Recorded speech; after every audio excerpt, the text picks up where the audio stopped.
this. So let's record this. So call recording is on per the little lady who just chatted with us. So let's get started and see how this thing works. Thank you all for coming. As I said earlier, I hope you can hear me and see my screen. The screen should have my notes that say NMUG First Summer Webinar and the date and my name and some commentary.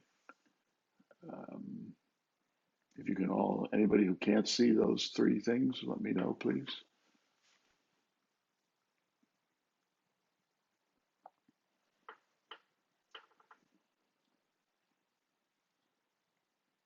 And for those of you who are just signing on, the elevator music has stopped, thankfully. So we'll try to have a productive hour or so. This is being recorded, so we will put it on the web as soon as we're done, as soon as George gets it done, actually. And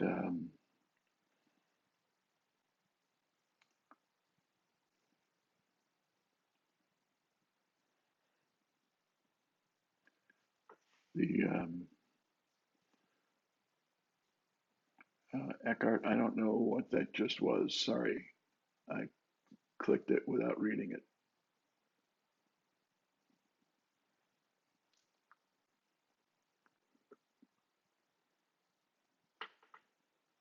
Eckhart, can you hear me? I think he wanted to make a comment, but let's see if I can.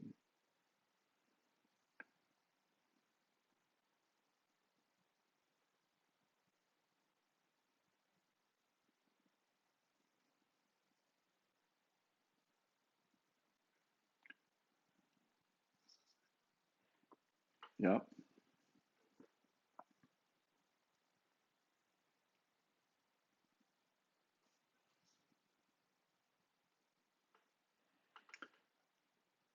Yeah, some people are having trouble seeing for some reason. My cam is on and my screen sharing is on.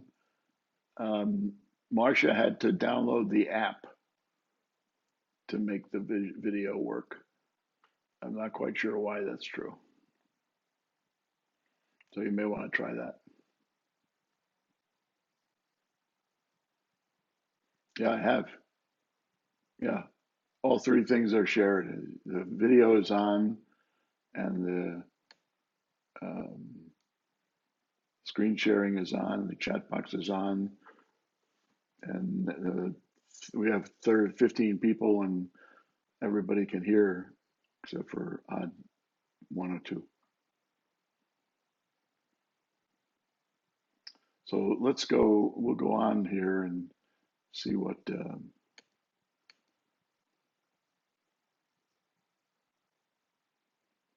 yeah, yeah.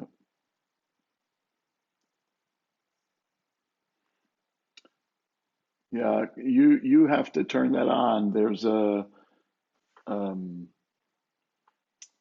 the in the number where the people in the numbers are here. It says 16. And if you touch that, you can then see a list of people or hide the bubbles while sharing, or you can unhide the bubbles, and the bubbles then show all the people on the side there.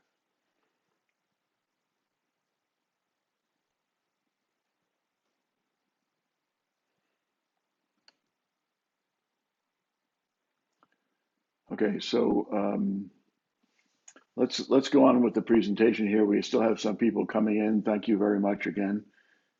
This is a trial, so at the end of this, if you have comments, please send them to George and I, and we'll forward them to the rest of the people on the board who are involved in this. We have tried a number of different software Join Me is one I tried over the weekend that seemed the easiest to sign into, but that's before we tried to have 20 people sign in. So maybe we'll try Zoom or GoToMeeting or something else on the next meeting. As you all know, we're a pretty active group, and we have a lot of activities. Our thought on doing a webinar was to make it more easy for people to see us and deal with us, especially since most of our membership goes away over the summer or over the holidays or whatever. So we'll try this and see if it's worth the effort, and if not, then we'll go on. Just in case you get taken off or cut off or whatever, I am going to do the presentation as if it's a full hour and we're going to sit here and do it like we would on a Wednesday, and we'll record it and we'll put it online. So if you do get cut off and you can't get back in, you can see the rest of it later on. And I will post the notes, as I always do, on the website and on the discussion group. I unfortunately I only got one question that I want to cover. And I have some other things that were sort of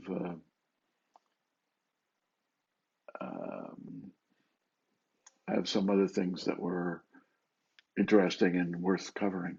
The first one is this issue about Microsoft discontinuing the Health Vault. Health Vault is their attempt at recording our health data online into their vault, and then their hope was to have other hospitals, medical providers have the information downloadable. What it really turned out to be, and I was a participant for a while, what it really turned out to be was a download service. You went and went to the provider, like here we had NCH or Physicians Regional. They would have a portal. You went to the portal, signed in with your name, and then downloaded your data. And you downloaded it into the vault, into their vault.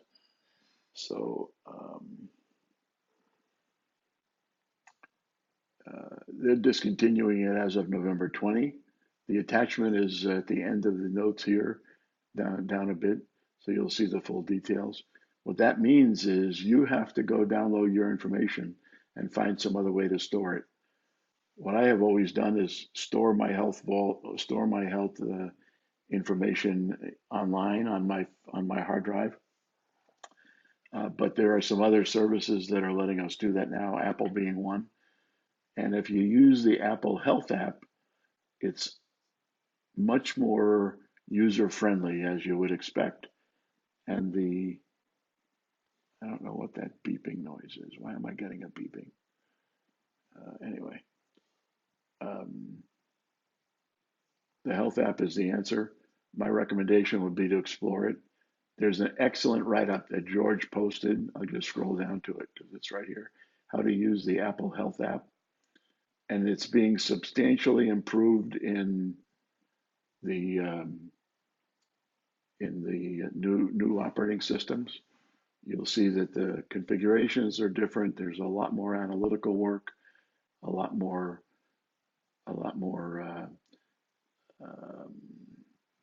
recommendation kind of stuff. How many hours you should stand, how much you're doing walking, all this sort of stuff. So look at that. George posted the information, and I have the link on here as well if you want to download it and read it yourself on your own device. So that's issue one. I don't see any questions, so I'll go on. For those of you who are just joining, 4 or 5 people joined us after we started talking. We are recording this webinar, and oh, that could be